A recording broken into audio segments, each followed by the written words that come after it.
Hi my loves, and welcome back to my channel. Today we're going to talk about stress and some things that I think we all need to keep in mind in this stressful, busy society that we all seem to live in, that we have created together, and some tips from me on how to deal with it. But before we do that, I'm going to go and make myself a matcha tea, and while I do that, I suggest you just take a deep breath.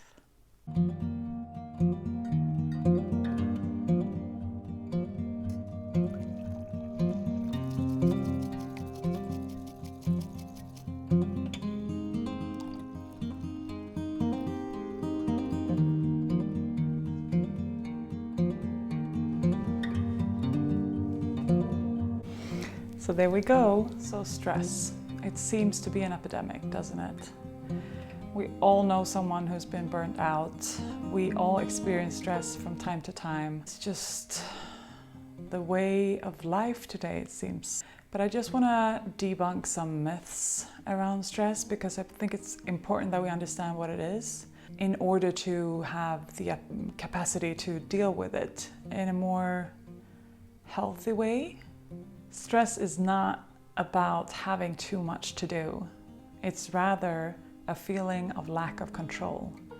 That's what 90% of the time activates our stress response, because we feel like we are out of control for some reason. It could be having too much to do.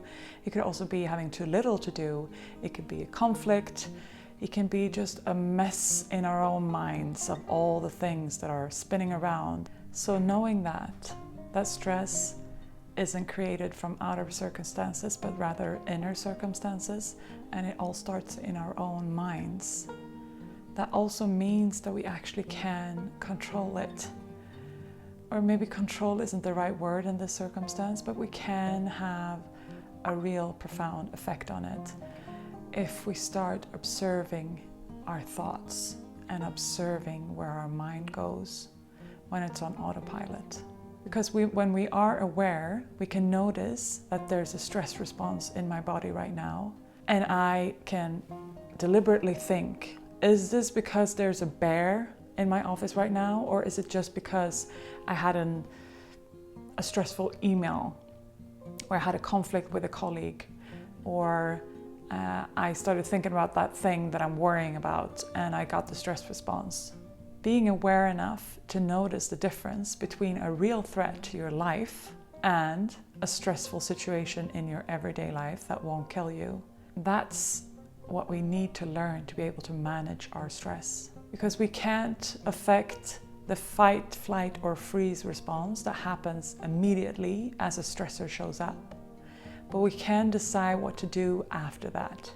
We can decide whether we want to engage in those stressful thoughts and keep our body so tense as it is, or if we want to actively activate our parasympathetic nervous system by putting our hands on our hearts and taking a deep breath and just telling ourselves that I am safe.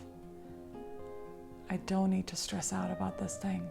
And it's easy to say that, of course, but it actually works because our bodies aren't super smart when it comes to this. It can't distinguish between a stressful thought and a life-threatening situation.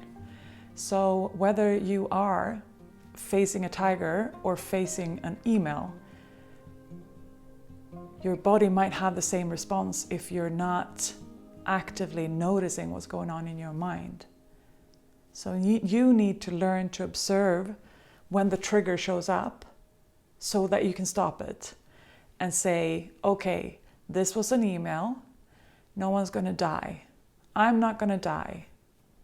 I can deal with this situation. Another important thing to remember when it comes to realizing that stress lives in our minds is the knowing that everything that only lives in our minds and stresses us out in the mind is always going to be really uncomfortable, because we can't deal with it when it's only in our minds. We can't deal with a potential future situation if it only lives in our minds.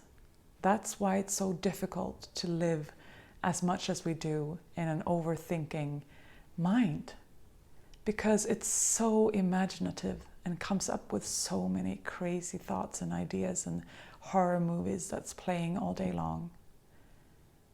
But when we realize this, we can also have an inner conversation or an inner dialogue with those stressful thoughts and tell ourselves that, hey, I know that you're stressing about this, but right now,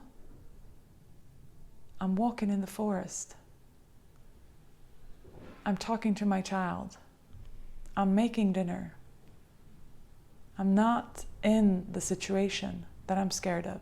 And the beautiful thing is, when we realize this, we can also practice being present to whatever is going on right now. Because the fact is that you have survived every situation that you've been in so far. You are able to deal with whatever comes up in the present moment. But you can't deal with things in your mind. As long as they only live in your mind and are not part of your reality, you can't deal with them because they're not here. They're only up here. It's so uncomfortable living up here because it's usually because of our negativity bias and looking for what's wrong and what might be dangerous in our surroundings, which is part of us surviving as a species. It's a great thing, but we need to be aware that it doesn't really serve us that much at work today, in this day and age anymore.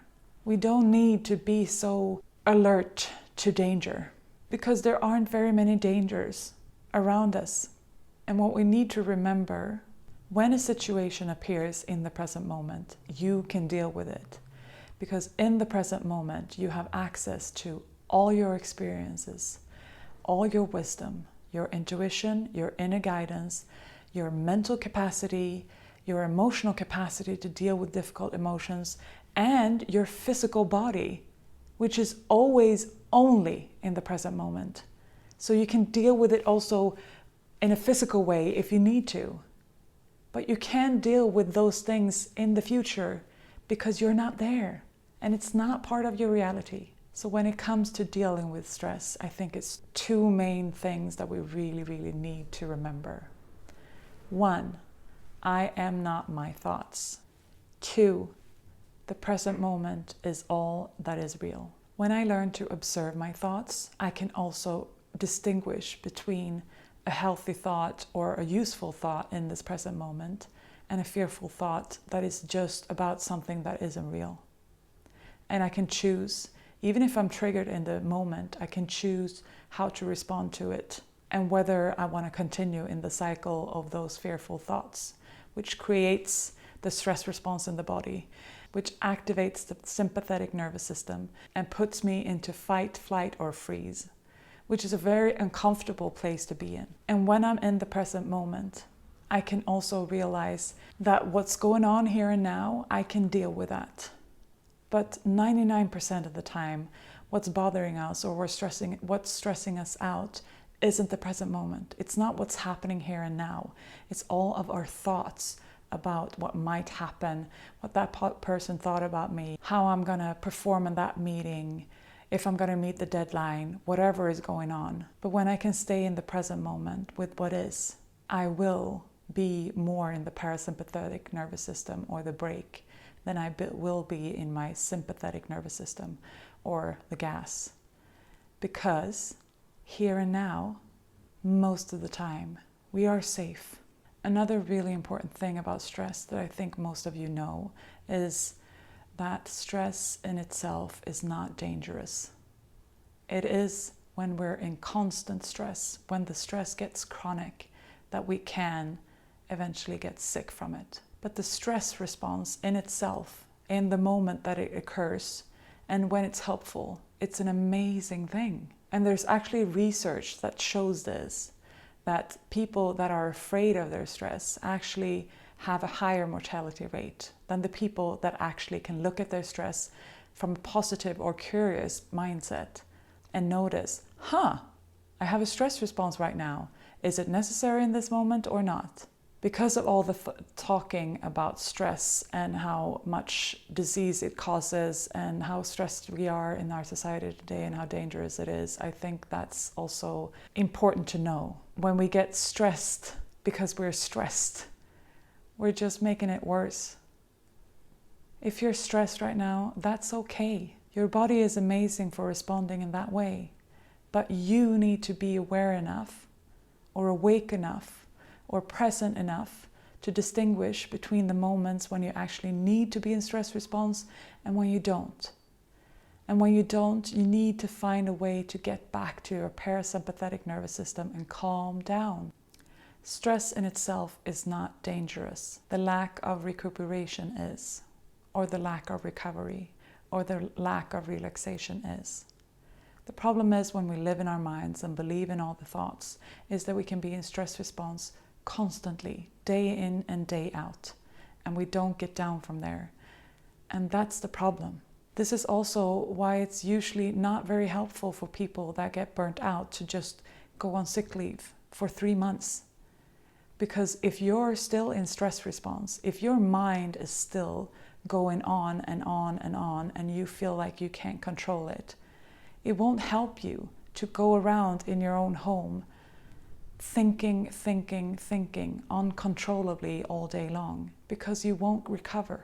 Sure, if we're really sick, and I'm not a stress scientist in any way, so I know that might be controversial to say.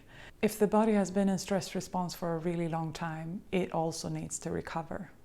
A lot of people who are burnt out need a lot of sleep, and that's the way the body heals. So that's an amazing thing if you can get there. But as soon as the body has recovered, you need to find a way to deal with the thoughts that is causing the stress response. Because stress starts in our minds. There are so many tools out there to deal with the stress. But the one thing that I always come back to with my clients and in all my talks and workshops is meditation.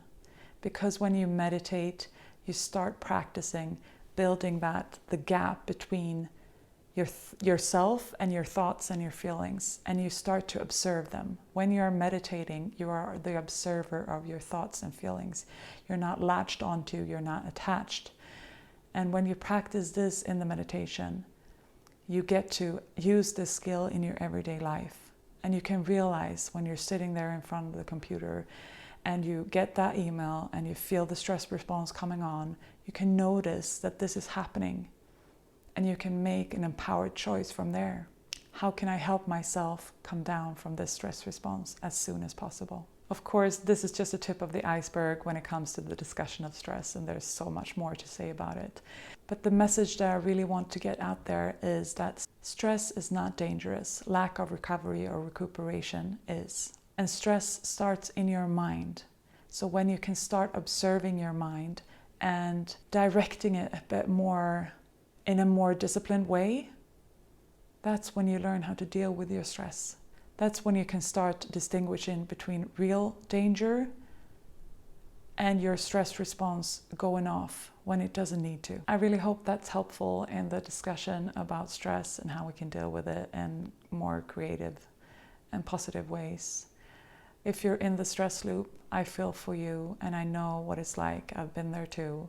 But there are ways to get out of it, and I hope this can be an inspiration for you to get started on that journey of starting to observe your thoughts and learning the ways that works for you to activate the parasympathetic nervous system.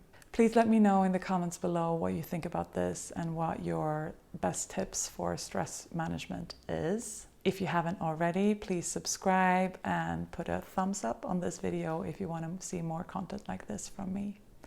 I wish you a beautiful rest of the week. Bye.